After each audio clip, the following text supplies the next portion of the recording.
Hace unos días estaba hablando con un amigo que me decía muchas felicidades por tu nominación, ¿verdad? Como ministro. Y me decía él, vas a tener mucho trabajo. Le respondí entonces, sí, voy a tener mucho trabajo. Pero a este amigo que es del sector privado, le decía en realidad vos vas a tener mucho más trabajo. Porque realmente quien hace grande a Paraguay, quien realmente nos va a ayudar a reconvertir a Paraguay en el gigante que alguna vez fue, y está presente acá. El 85% del PIB de cada año de Paraguay. El sector público simplemente se dedica a poner el campo de juego en condiciones, pero son ustedes que con su inversión, con su capacidad productiva, con su generación de puestos de trabajo, los que van a hacer que el Paraguay vuelva a ser lo que alguna vez lo fue. Hoy quisiera hacerle también una línea histórica de lo que ha sido el Paraguay o la economía paraguaya en años recientes. Y cierto, ahora cantamos victoria por muchas de las cosas que estuvimos logrando estos 20 años, pero no todo tiempo pasado fue mejor. Yo no me refiero a la época de la guerra cruenta de la Triple Alianza, me refiero a un periodo de hace apenas unos 20 años aproximadamente. Si uno mira lo que era la economía paraguaya en el año 2002, y pido disculpas a aquellos que ya conocen bien la historia, pero como tenemos mucha gente de afuera, quería enfatizar esta parte. Era una coyuntura con inestabilidad política, con una desregulación y crisis en el sistema financiero paraguayo y una total falta de credibilidad de las políticas macroeconómicas. No existían las condiciones adecuadas para invertir, no existían las condiciones adecuadas para crecer. Y esto lógicamente se vio reflejado en una buena cantidad de indicadores macroeconómicos. Y ustedes pueden elegir aquí cuál sea. Pobreza por encima del 50%. Una situación del fisco que era de, como llaman las calificadoras, default selectivo, desempleo alto, inflación elevada. O como yo siempre resalto, les doy un número para que entiendan lo que era ese Paraguay que no estaba estabilizado. Dólar a 8.000. Ese era el Paraguay de inicios del siglo XXI. Y lógicamente, si uno miraba los medios de prensa, no era el Tigre sudamericano, no era Paraguay un país de oportunidades, etc.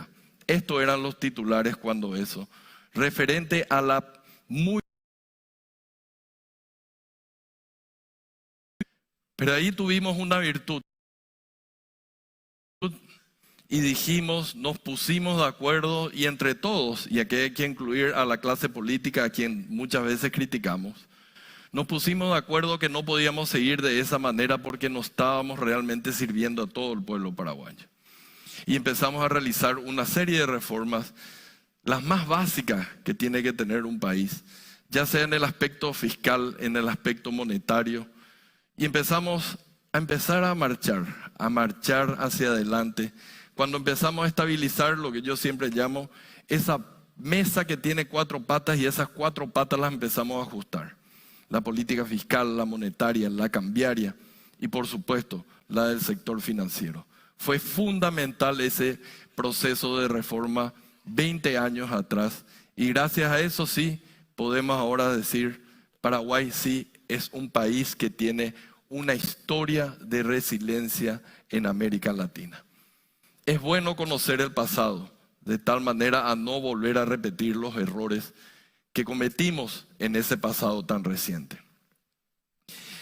Y un poco más adelante tenemos el Paraguay del éxito, el Paraguay que se destaca, el Paraguay como decía un diario argentino, el Tigre sudamericano.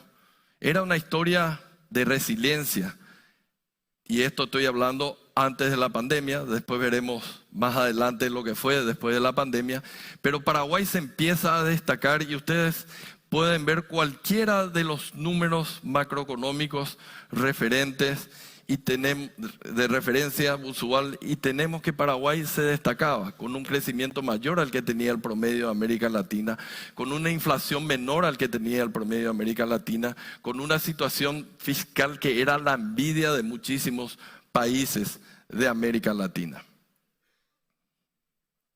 Lógicamente, todos sabemos qué pasó recientemente.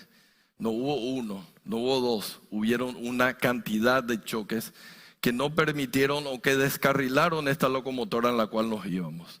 Y vino el COVID, vino una crisis energética, vino la guerra recientemente entre Ucrania y Rusia. Y en el caso particular de Paraguay, vinieron también 2 sequías que fueron casi consecutivas. Y no hay, lógicamente, ante tantos choques, una economía que puede resistir absolutamente a todos estos choques. Y eso se vio en los números macroeconómicos que tenemos. Un menor crecimiento económico, una mayor inflación, un déficit fiscal que se acrecentó llegando a más del 6% del Producto Interno Bruto y una volatilidad mayor del tipo de cambio. Pero si bien esto parecería ser de que fue algo malo, todo lo que Paraguay había construido anteriormente permitió que la cosa no sea peor. Permitió que la cosa estuviera controlada, y me refiero a la cosa macroeconómica. Y eso permitió también de que Paraguay empiece a recuperarse rápidamente. Este año y el próximo año existen las mejores perspectivas para que Paraguay vuelva a ser aquel que era antes de la pandemia, a volver a aquellos números de la prepandemia que hicieron que Paraguay sea realmente la envidia a nivel regional. Y acá pongo simplemente 2 cuestiones que son fundamentales de acá para adelante, que creo que van a ser importantes para el desarrollo de lo que va a ser este periodo del gobierno. Un crecimiento que va a volver a lo que es su tendencia, cercana al 4%, y el compromiso firme de tener nuevamente una estabilidad de tal manera a no carcomer el bolsillo de los trabajadores, ni tampoco las inversiones que tienen los empresarios acá en Paraguay. Tuvimos una gran virtud.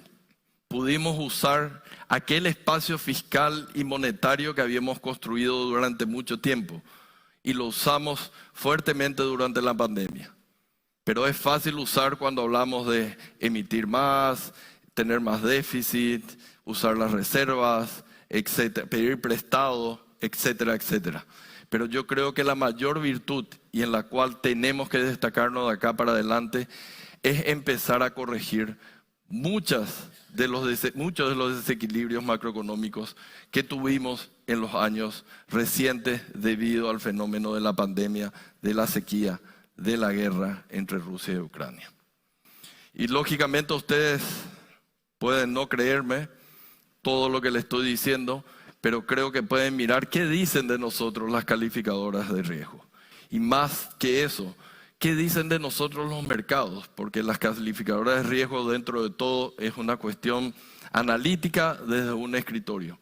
Pero ¿a quién más creerle sino a aquellos que ponen su dinero en instrumentos o bonos paraguayos emitidos en el exterior? Y ustedes pueden ver ahí cómo básicamente el Paraguay ha sido capaz en todo este tiempo de colocar bonos a tasas de interés mucho más parecidos a los de Chile, a los de Uruguay, a los de Perú, que son básicamente países que tienen una mejor calificación de riesgo que la que tenemos nosotros. No debemos descuidar esto, y lógicamente debemos seguir haciendo nuestra tarea para seguir mejorando lo que es la calificación país de acá para adelante. Y una cuestión, porque lógicamente hay una crítica que siempre se dice, la macro que no llega a la micro. Pero simplemente podemos hablar mucho tiempo de eso, porque lo que importa de las políticas públicas finalmente es la gente. Que la gente se sienta mejor. Y podemos ver acá un comparativo de lo que ha sido el aspecto macro, en donde claramente Paraguay se destaca por encima de lo que es el promedio de América Latina en términos de algo macro, en términos de algo que es el PIB per cápita. Pero al mismo tiempo del lado derecho pueden ver cómo Paraguay también se destaca en términos de progreso social que ha tenido en mucho tiempo. En estos 20 años que estuvimos trabajando bien, hemos sido capaces de reducir la pobreza a la mitad de lo que era en ese periodo donde teníamos inestabilidad macroeconómica. Y hemos sido capaces también de reducir la desigualdad que rige acá en el Paraguay. Falta mucho, pero tampoco no es ningún mérito no reconocer todo lo bien que hicimos anteriormente. Hablemos del futuro. ¿Dónde queremos llegar? ¿A qué apunta el nuevo gobierno? Dada esta coyuntura que tenemos ahora, una coyuntura que si uno mira los números que tienen los diferentes organismos internacionales, hablan de un crecimiento moderado o mediocre, tanto para este año como para el año que viene. No voy a entrar en las causales de eso, no solamente la continuidad de la guerra en Ucrania, sino lo que están haciendo los bancos centrales. Pero digamos, el aspecto externo no va a ser el mejor que podríamos tener. Vamos a tener un crecimiento apenas moderado, principalmente en las locomotoras del mundo. Y el Paraguay en este contexto tiene muchísimos desafíos, muchísimos, incluyendo continuar diversificando su matriz productiva, mejorando la calidad de vida de la gente, transicionando hacia energías renovables, etcétera, etcétera. No podemos negar que Paraguay presenta aún muchísimos desafíos. Pero ¿cómo enfrentarlos? ¿Qué hacer de acá para adelante? En primer lugar, si uno mira qué ha pasado con el crecimiento económico del Paraguay, y la verdad que en los últimos 5 años ha sido más que decepcionante. No voy a entrar a hacer muchas consideraciones en los motivos, pero básicamente si uno mira los números, la base que permite mejorar la calidad de vida de la gente no estuvo ahí. Ese motor de crecimiento económico no estuvo ahí. Entonces lo principal va a ser volver a recuperar este crecimiento económico que teníamos en la prepandemia, porque eso tarde o temprano se va a reflejar en un mejoramiento en la calidad de vida de la gente. ¿Y cómo hacerlo? No podemos olvidarnos de la base de nuestro éxito. Las políticas macroeconómicas tienen que volver también a los niveles o a la situación de la prepandemia. Para eso necesitamos volver a arreglar las 4 patas de esa mesa que fueron la base de esa mesa sobre la cual empezamos a construir nuestra casa o nuestra economía. Compromiso entonces con la recuperación de la estabilidad macroeconómica como la teníamos en la prepandemia es lo primero que tenemos que hacer para tener un Paraguay distinto. Un compromiso, y esto quise poner acá porque, cierto, los paraguayos que estamos conocemos la historia del guaraní, conocemos la historia de este Banco Central donde estamos dando esta charla, pero tal vez los extranjeros no conozcan. Paraguay que celebra los 80 años con la misma moneda este 5 de octubre. No mucha gente lo puede. Ustedes pueden ver cuántos ceros ha quitado la Argentina, cuántos ceros ha quitado el Perú, cuántos ceros ha quitado el Brasil. Siéntanse tranquilos que el dinero que ustedes inviertan en Paraguay no solamente va a redituar en términos nominales, porque va a tener un retorno elevado, sino gracias al trabajo del Banco Central va a mantener su valor real, ese dinero que ustedes invierten acá. Y está el compromiso y está la historia de Paraguay para atestiguar eso. Tenemos también un compromiso que va a ser fundamental para tener niveles de 4 o más por ciento de acá para adelante. El Paraguay ha sido muy exitoso en términos de mantener un equilibrio macro cuando miramos los números fiscales, monetarios, de tipo de cambio, de reservas, de deuda. Pero creo que nos ha faltado algo que han sido las reformas o los cambios estructurales que van a permitir muchas cosas. Nos hemos quedado un poco dormidos. De hecho, siempre he resaltado de que en los últimos 5 años de la buena cantidad de reformas estructurales que debemos hacer, solamente hicimos una, que fue básicamente la cuestión de una ley de readecuación fiscal. Pero tenemos otras que vamos a necesitar de acá para adelante para garantizar de que el dinamismo de la economía paraguaya se mantenga hacia adelante. Y estas reformas no están enfocadas a un solo objetivo. Estas reformas están enfocadas en numerosas metas que queremos cumplir. Una de ellas, y ya hemos pasado una ley, que fue la creación de la Dirección Nacional de Ingresos Tributarios, nos va a permitir recaudar más. Pero no recaudar más con el facilismo que tienen muchos países en la región de decir, vamos a poner nuevos impuestos, vamos a subir las tasas de los impuestos que ya existen.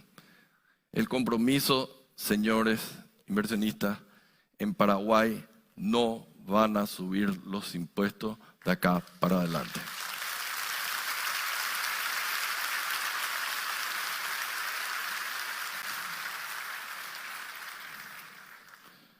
De hecho, cuando la gente me presionaba y me decía, suban los impuestos, necesitamos poner impuestos acá para allá, yo les decía, ¿y para qué?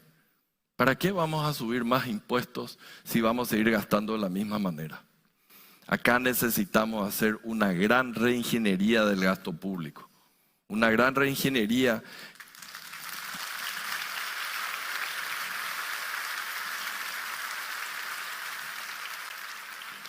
Una gran reingeniería que va a evitar de que sigamos gastando 80 centavos por cada dólar que tenemos en salario. Una reingeniería del gasto público que evite que 200 millones de dólares se esté yendo año a año a la caja fiscal.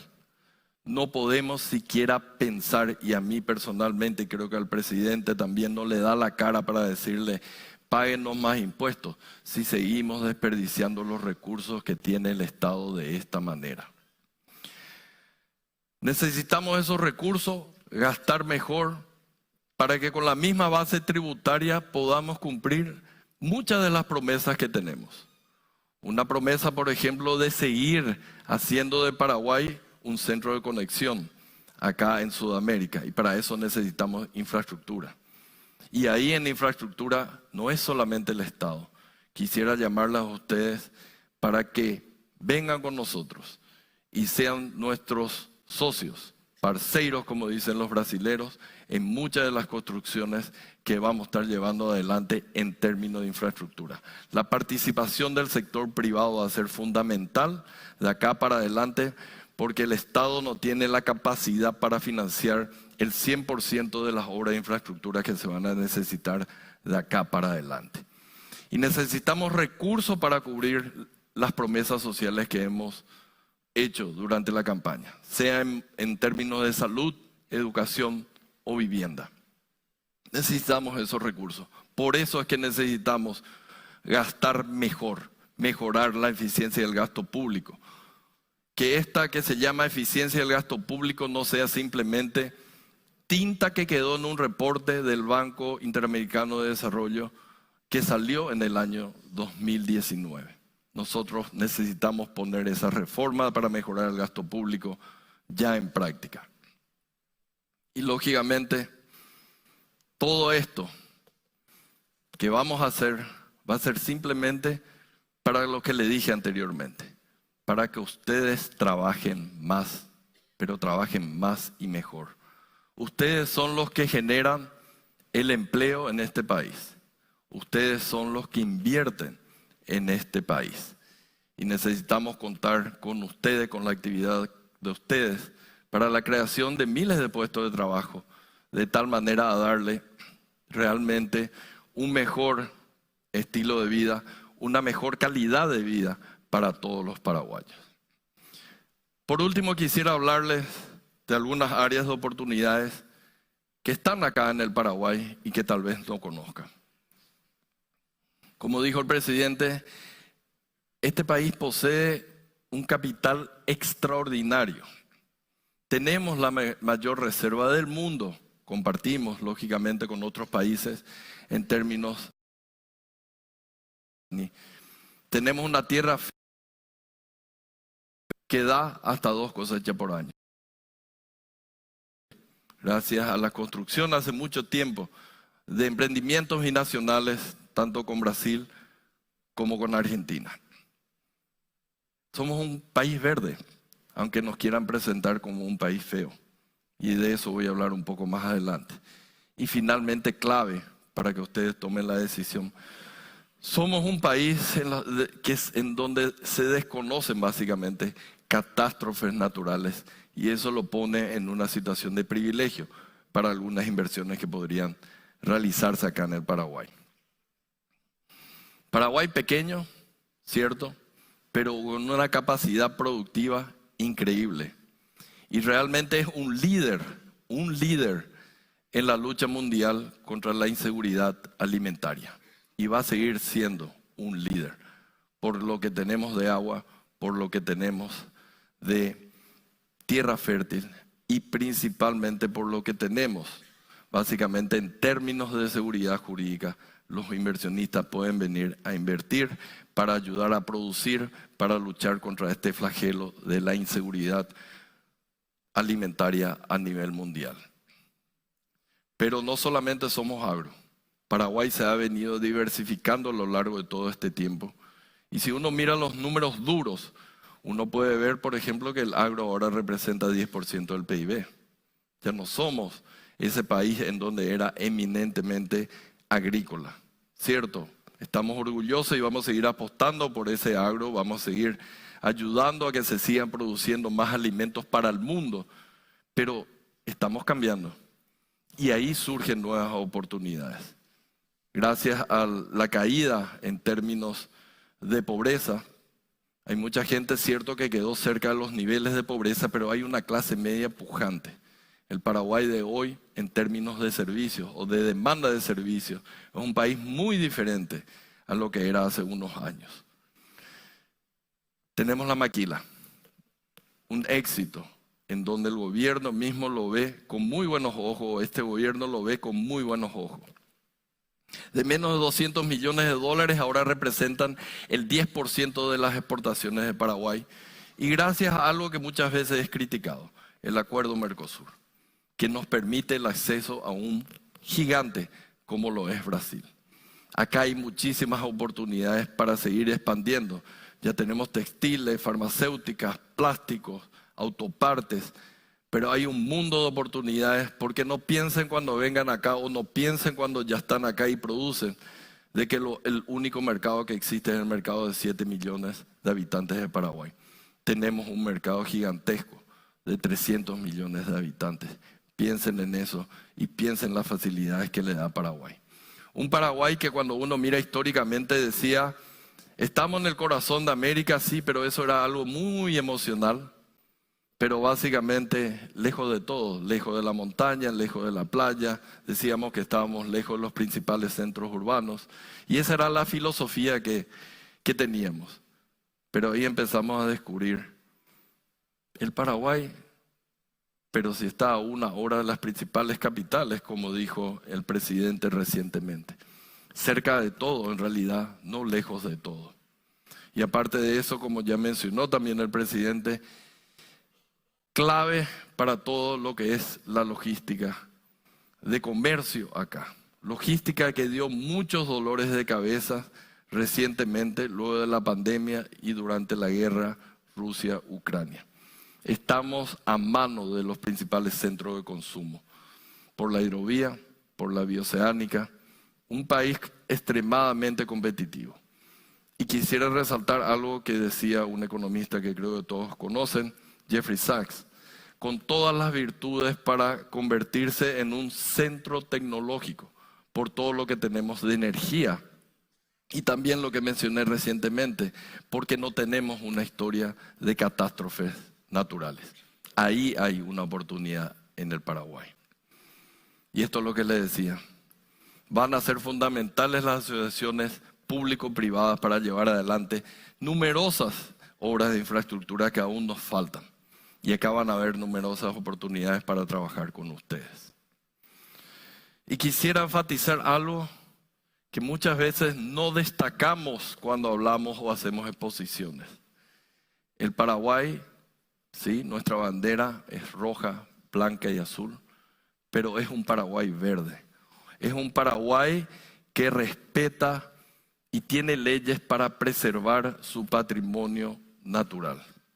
Y tenemos numerosas leyes que no les quiero cansar, pero simplemente para decirles, 40% de nuestro territorio todavía cubierto con reservas naturales, bosques naturales, perdón. Entonces el Paraguay no es ese Paraguay, a pesar de su gran capacidad de producción de soja, con su gran capacidad de producción de carne, no es ese país que deforesta, no es ese país que simplemente emite metano.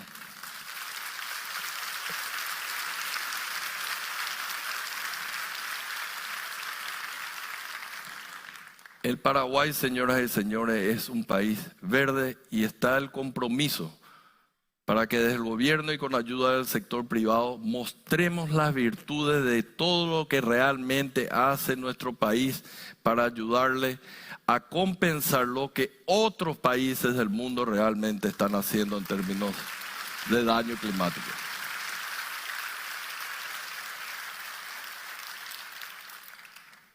Tenemos Itaipú, la mayor generadora de energía limpia y renovable del mundo, 100% de provisión de energía con fuentes renovables y limpias, pero no nos damos por satisfechos. Queremos ir más adelante, queremos hacer más para demostrarle a ese mundo lo que es el Paraguay verde. Y queremos convertirnos nosotros en un centro regional para los biocombustibles. Acá existen numerosas oportunidades también para ustedes, señores. Paraguay, que ya tiene un capital productivo total de más de $1 billón, 1.300 millones de dólares de inversión ya en la producción de biocombustibles, pero por la capacidad productiva de Paraguay tenemos las posibilidades de seguir generando más y más de estas energías que son mucho más sostenibles que la que tienen otros países.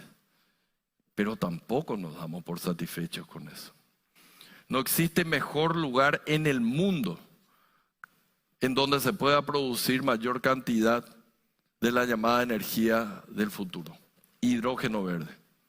¿Qué se necesita? Energía, se necesita agua, y ambas cosas Paraguay lo tiene, gracias a Dios, hasta este momento en exceso. Convirtamos a Paraguay no solamente en Itaipú, sino también en esa capital regional de biocombustible y de energía verde. Tenemos todas las capacidades, señores, sean bienvenidos a invertir en estas áreas que van a ser fundamentales para mostrar realmente lo que es el Paraguay verde. Y no les voy a convencer porque ya mi jefa Lea me va a retar si es que demoro mucho.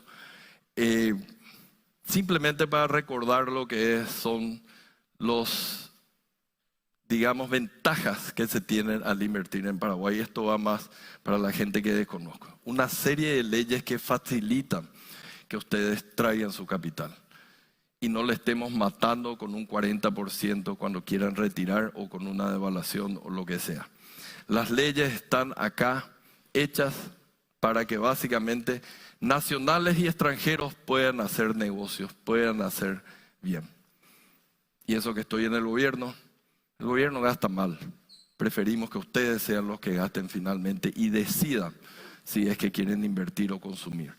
Confiamos en que estas leyes le van a facilitar, digamos, las decisiones de inversión para ustedes.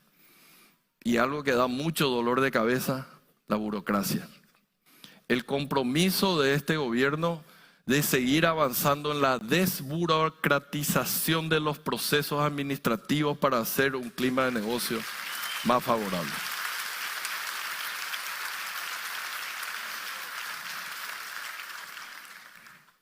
Una burocracia que muchas veces es sinónimo de corrupción, porque para que corra tu papel, básicamente lo que se hace es tenés que dejar un vuelto.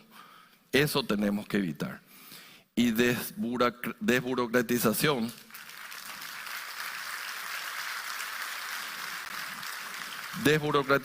no significa simplemente informatizar, porque si informatizamos los mismos procesos seguimos con la misma burocracia.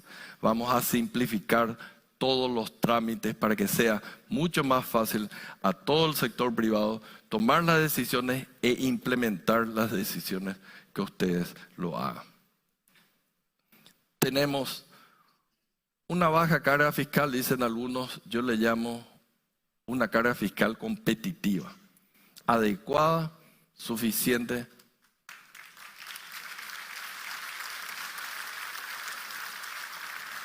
Porque la idea no es quitarle a ustedes del bolsillo, sino que quede esa plata en el bolsillo y ustedes finalmente deciden invertir y decidan crear esos puestos de trabajo, que es lo realmente importante. Por si no sabían, nuestro acuerdo no es solamente con Mercosur. Tuvimos a lo largo del tiempo muchos acuerdos que permiten acceso a varios mercados. Tenemos la asociación con la Unión Europea, no la que estamos discutiendo ahora, pero otro tipo de asociación. Tenemos con el EFTA, que son varios países europeos, y a través de un sistema generalizado de preferencias tenemos acceso preferencial a muchos mercados.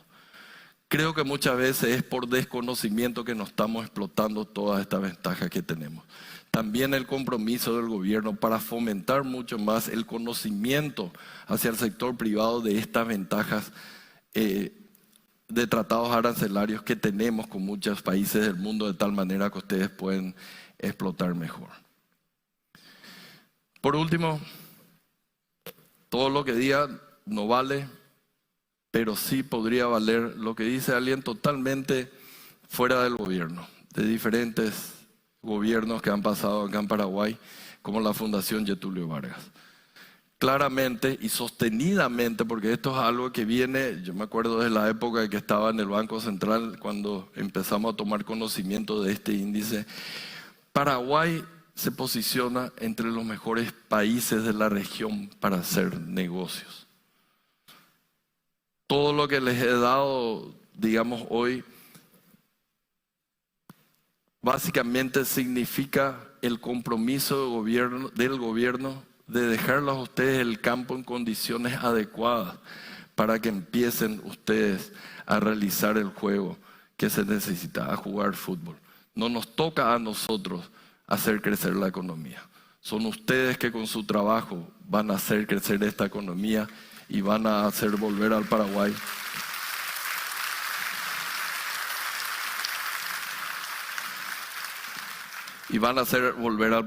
al gigante que alguna vez fue. Señoras y señores, para aquellos que están ya acá en Paraguay, sigan apostando. Van a ver, si ya encontraron oportunidades, van a encontrar muchísimas más oportunidades en los próximos 5 años. Para aquellos de ustedes que no están todavía acá, bienvenidos al Paraguay, un destino verde, rentable y previsible para la inversión. Muchas gracias.